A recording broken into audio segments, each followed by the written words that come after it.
gudoomiyaha xisbiga kulmiye mudane Muuse Biixi Cabdi ayaa booqasho ku yimid gobolkani Minnesota gaar ahaan magaalada Minneapolis.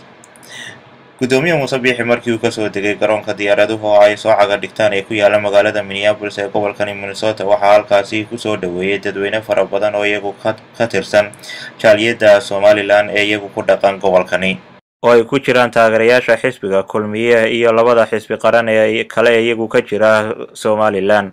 waxaa halkaasi hadallo soo dhaweynaya ka jeediyay mudane Axmed Nuur Faahiye iyo mudane Xasan Yunis Habane oo ku soo dhaweeyay. Bismillahirrahmanirrahiim. Anigoo ku hadlaya magacayga iyo kan taageerayaasha xisbiga kulmiye Minnesota waxaan halkan ku soo dhaweynayaa gudoomiyaha xisbiga kulmiye Mujaahid Muuse Biixi Cabdi. waxaan leeyahay Mujaahid ku soo dhawow, welcome to Minnesota. ku hadlaya magaca jaaliyadda Somaliland ee Minnesota ahna gudoomiyaha xisbiga u codee North America waxaan halkan ku soo dhaweynayaa Mujaahid Muuse Biixi Cabdi. Muuse Biixi Cabdi gudoomiyaha xisbiga kulmiye oo booqashada ku yimid gobolkani Minnesota oo wax ka weydiinay ujeedada socdaalkiisa ayaa telefishinka qaranka ee Jamhuuriyadda Somaliland u sheegay ujeedada uu ka leeyahay socdaalka uu gobolkani ku yimid. waxaana uu sheegay in ujeedada ugu weyn ee socdaalkiisu ay tahay in uu dadweynaha reer Somaliland ee iyagu ku dhaqan gobolkani Minnesota uu kala qayb qaato munaasabadda 18 May ee maalinta qarannimada Somaliland. Bismillahirrahmanirrahiim. waxaan mar kale u mahadnaqayaa dadka reer Somaliland ee degan Minnesota gaar ahaan magaalada Minneapolis sida weyn ay ii soo dhaweeyeen ay soo xilqaameen ee wadanimada leh. halkan waxaan maanta u imid inaan kala qayb galo reer Minneapolis iyo inta u dhawey imanaysaba xafladda 18 May oo ah dabaaldegii maalinta loo dabaaldegayay qarannimada Somaliland. halkaasaan isku wareysan doonaa insha Allah.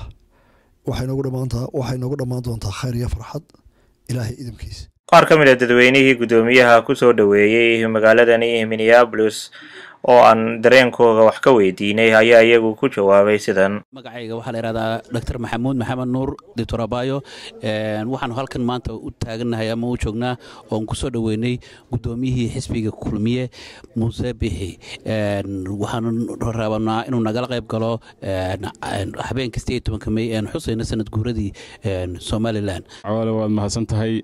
waxaanu aad iyo aad ugu faraxsanahay maanta inaanu magaalada Minneapolis aan ku soo dhaweyno gudoomiyihii xisbiga kulmiye Muuse Biixi Cabdi oo nala joogi doona muddo 3 casho si uu nagala qayb qaato xuska maalinta 18 May oo ah sanad guuradii 22aad ee ka soo wareegtay maalintii Somaliland xorriyaddeeda dib u soo noqotay. gacmo furan ayaan gudoomiyaha ku soo dhaweynaa waanu ku faraxsanahay imaantiisa halkan u yimaado Minnesota. Dikriin Cabdullaahi Yuusuf oo ku magac dheer gaad halkan dhamaan waxaan ka salaamay dadka daawanaya magacayga muuqiga yaqaana. maanta waxa weeye oo waxay taariikhdu tahay May 14keedii waxaan ka soo dhaweynay magaalada Minneapolis gudoomiyaha xisbiga kulmiye mudane Muuse Biixi Cabdi. waxaan leenahay gudoomiye ku soo dhawow. runtii waxa weeye xalfadda ka dhici doonta May ee gobolka Minnesota ama gaar ahaan Minneapolis ayuu naga soo qayb galan doonaa. waxaan noqon doontaa xalfad taariikhiya taasna waxaan doonay dadka in xasuusiyo ka soo qayb galaan xalfadaas oo runtii waxa weeye xalfaddan waxay kaga duwan tahay TV-ga qaranka oo arkaysan baa imanka wareysanaya oo ka soo qayb galaya bishii May goobtan kala hadlaya hadda waxa weeye waa Minnesota. Muuse Biixina waa mas'uuliyiinta runtii ugu weyn ee maanta ka soo qayb galay. magacayga aniga waxa weeyaan Cabdi Maxamuud Aadan Gabas. waxaanu maanta halkan ku soo dhaweynaynaa gudoomiyaha xisbu xaakimka xisbiga kulmiye Muuse Biixi Cabdi oo raba in uu aanu doonayno anu kan soo casuunay oo aanu nagala qayb gali karo xafladda 18 May qarannimada Somaliland si aanu u weynayno. waanu ku faraxsanahay inuu gudoomiyaha noo yimaado. magacaygu waa Cali Salaad Damac.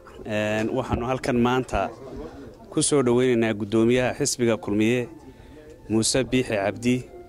Muuse Biixi Cabdi oo gudoomiyaha xisbiga waxaanu leenahay ku soo dhawow magaalooyinka mataana ah Saint Paul iyo Minneapolis. magacayga waxaa la yiraahdaa Cabdiqani Xaaji Axmed Maxamuud oo ku magac dheer Cabdiqani Xaaji October. waxaan halka ka salaamayaa dhammaan shacabka reer Somaliland meel kasta ay joogaan.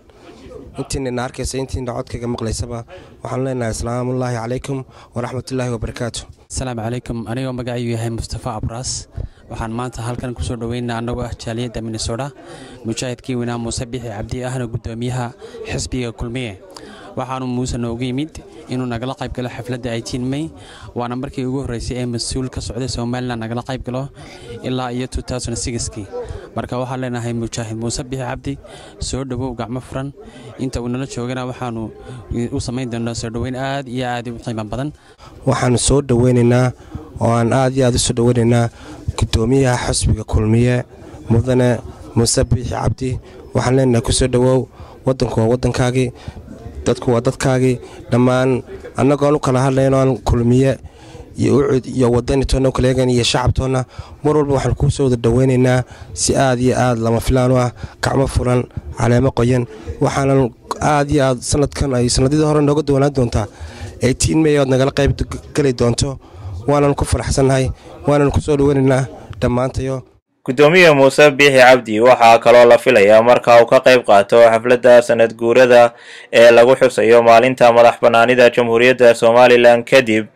in uu la kulmi doono jaaliyadda reer Soomaaliland Cawaale Cabdilaahi Cawaale telefishinka qaranka Jamhuuriyadda Soomaaliland Minneapolis Minnesota